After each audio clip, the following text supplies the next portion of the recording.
Wait lang. Chinecheck ko. Ba't naka-live pa rin si attorney? Really? Ang tagal naman niya si Attorney Rene Bueno. Childhood on trial. Hindi yan. Ito. Childhood. Ano guys? Agree ba kayo dito sa plano ni Robin Padilla na yung 10 years old kakasuhan na? O to, pakinggan natin si attorney, mabsat. Siyempre sa batas tayo makikinig tayo dito sa isang eksperto sa batas. Itong panawagan ni Robin Padilla, mabsat. Senator Robin Padilla, children or convicts, the fight of PH youngest offenders, 10 years old.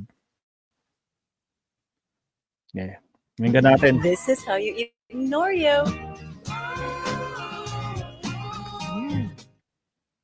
Buenos dias, buenos tardes, mga amigos, mga amigas, sa aking mga followers and subscribers sa YouTube channel at sa aking TikTok account. Mag-follow po kayo yung Bueno Law. Magandang araw po sa inyong lahat. Ako po ang inyong lingkod, Attorney Rene Bueno. Ngayon po ay araw ng Lunes at masyadong malakas ang ulan. Ako'y pumunta dito sa opisina upang aking katagpuin lamang ng mga kliyente coming from Batangas and Laguna. Ngayon alas 10, yung isa alas 11 at isang lunch meeting. Pero isa man sa kanila ay mukhang walang dadating sapagkat sila manggagaling pa ng Region 4, Batangas, Laguna, yung isa galing ng Alabang. At dahil sa lakas ng ulan, tanaw ko dito sa aking bitana, madilim ang kaulapan at malakas ang buhos ng ulan. So pag ganito ang sitwasyon, ang daanan ay baha, hindi na dadating ang aking mga kinausap ng mga kliyente. Malamang to reschedule na. So upang hindi naman masayang ang ating panahon ay ating pong pag-usapan sa episode ng Ice Rain, Lagmay, shout out. Importante at controversial topic. At ito po ay tungkol doon sa proposed legislation ng ating magiting na senador. Number one magiting na senador, number 1 senator na hindi kayang depensa ng kanyang ginawang batas. Senator, si Robin Hood Padilla, na kung saan nais niyang ibaba lalo yung minimum age of criminal responsibility sa edad na 10 taong gulang. Yan ang gusto niyang mangyari. So, ibig sabihin, kung below 15 years old ka hanggang 10 taong gulang at ikaw ay nakagawa ng kasalanan, lalong-lalo na kapag ito ay heinous crime, at ang kasalanan na yan ay nandoon sa ilalim na nakapaloob sa revised penal code, ay ikaw dapat ay maging subject to prosecution at kung mapapatunayang nagkasala ay ikaw ay ikulong no sa edad na 10 taon or 11 or 12 or 13, 14 anyos.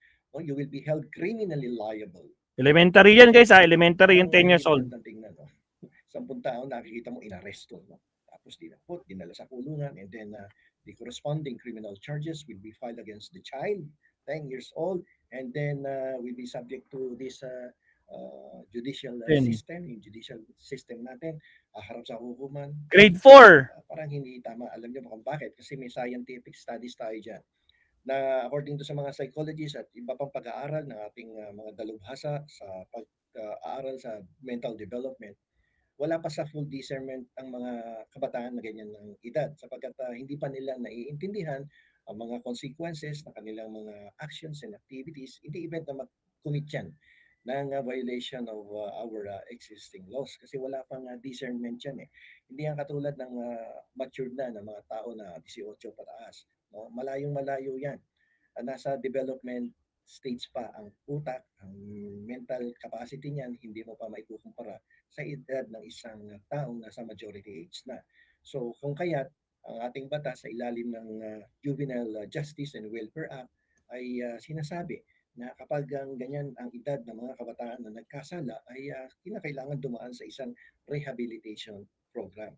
Dinadala yan sa Bahay Pag-asa na kung saan ang namamahala nito ay ang ating mga social workers sa ilalim ng Department of Social Welfare, yung ating mga local government units, no? Yung ating mga alkalde sa bawat siyudad at sa bawat munisipyo, ang siyang nagkakaroon ng kooperasyon sa DSWD upang ipatupad ang batas tungkol dito sa Juvenile Justice and Welfare Act pagdating sa rehabilitation program ng mga kabataan na nakagawa ng kasalanan sa ilalim ng ating batas. So instead of sending them to court, instead of prosecuting these children who committed a violation of the law, ay dinadala yan sa Bahay Pag-asa upang doon ay ma-reform sila, ma-rehabilitate. At dahil batang-bata, no, wala pa yan doon sa mental capacity na naiintindihan ng kanilang pinagagawa.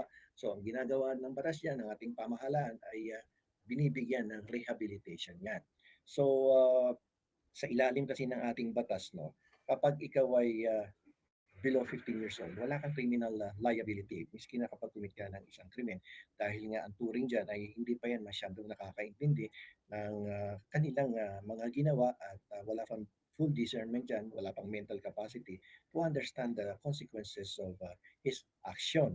So, isa pa dito sa proposal na to, since it is actually in uh, contradicting, no, it is actually contradicting the Republic Act 9044 ba yun, yung ano, yung Juvenile and Welfare Act, yung Juvenile Justice and Welfare Act 9344, no, Republic Act 9344, contradicting itong proposed legislation ni Robin Padilla. At ito, bukod doon sa local and domestic law natin, no, ay ito din ay kumukontra doon sa United Nations Convention on the Rights of the Child.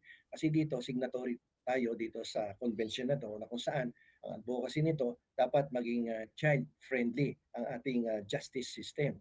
At in-emphasize dito sa convention na to na importante na yung justice system dito sa ating bansa ay i-promote yung sense of dignity and worth of the children, no, taking into account yung kanilang edad at dapat ma-reintegrate sila sa ating lipunan in the event na nakagawa ng mga kasalanan yan. So, hindi dapat yung nagkaroon ng kasalanan, murang-mura ang kaisipan itinapon mo sa loob ng kulungan. Imbis na binigyan mo ng pagkakataon na magkaroon ng rehabilitation, ng pagbabago, at mabigyan sila ng protection. Kasi hindi naman nila alam yung kanilang ginagawa. Ginamit lang sila ng mga taong masasama, na may mga criminal minds at upang makiiwas sila sa kanilang responsibilidad. At ang sinasalang ay yung mga ating mga inosenteng kabataan.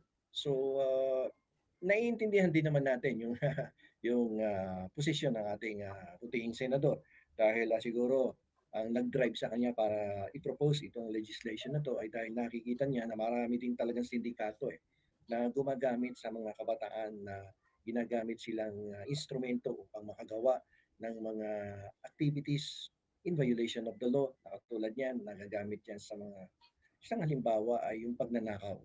No, ginagamit yan ng mga sindikato. Diyan lang sa kalye. No, yung mga kumakatok sa kotse natin, sa ating sasakyan, may bitbit ng mga bata. Ako hindi naniniwala na yan ay walang sindikatong humahawak dyan mga bata na hawak na sampagitan, may mga hawak na sanggol o kaya mga matatanda nagbubulag-bulagan tapos kakatok sa'yo, may hawak na sanggol, mamamalimos. At ikaw naman kung di ka nakakaintindi o wala kang kaalaman tungkol sa gawain ng mga sindikato na yan, maawa ka, bibigyan mo ng pera.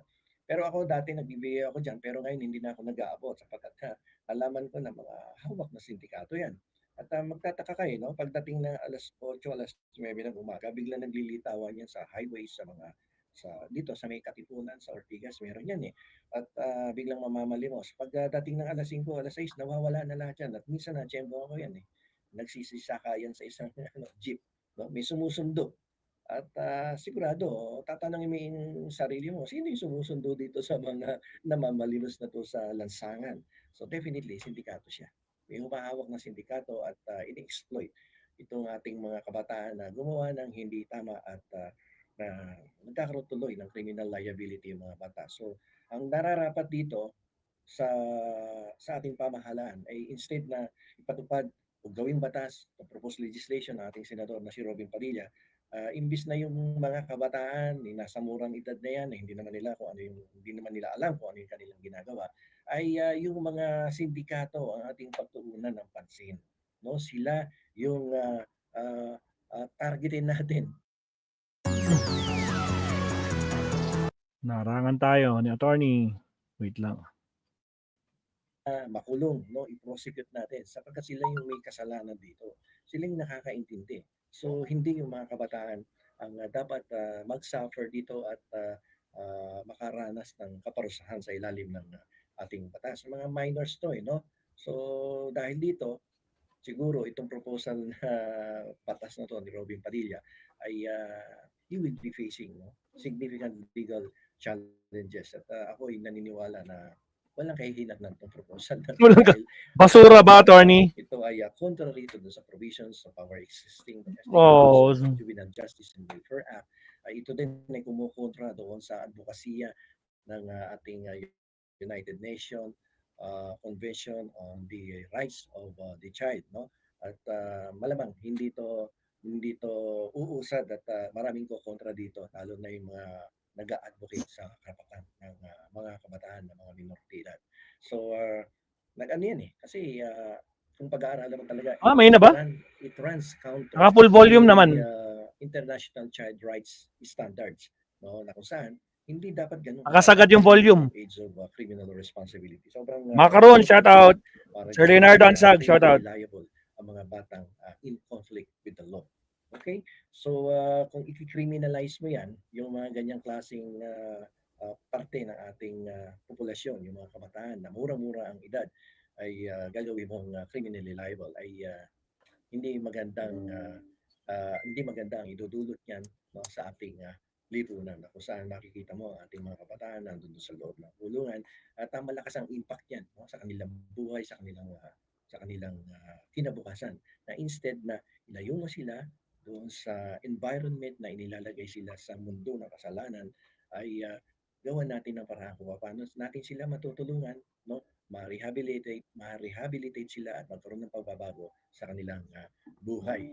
So okay, so yan po ang ating discussion ngayon at tuloy ang pagbuhos ng ulan. Sobrang dilim no? So kayong mga viewers ko, subscribers, sa aking mga followers. Putragis. Napanood kaya ni Robin Padilla to, si Attorney Rene Bueno? Ha? Nako, Robin Padilla, agoy, 10 years old mong anak. Nako ba? Siyempre dapat si Sinja, yung mga magulang, okay yung mga humahawak sa kanila na yung mga sindikatong yan. Wag na yung mga kawawa naman mga yung bata nagagamit lang putragis talaga. Leonardo, lakas ng kwan nito. Sang-ayon na naman ako, umuwi ng mga tandang kalbong Roque. Pero duda ko kung uuwi yan, magpapakulong. Ang takot lang niya na makulong, yun lang, 'di ba? Makikita na naman niya si Benny Abante, 'di ba? Pagkatapos niyang mura-murahin si Benny Abante, mga kabsat, no? Ngayon nagbabalik, Benny Abante, humanda ka. Tragis, nako po. Siyan, maraming salamat, Attorney Rene Bueno, Mabsat. Punta naman natin si Badcaster bago tayo pumunta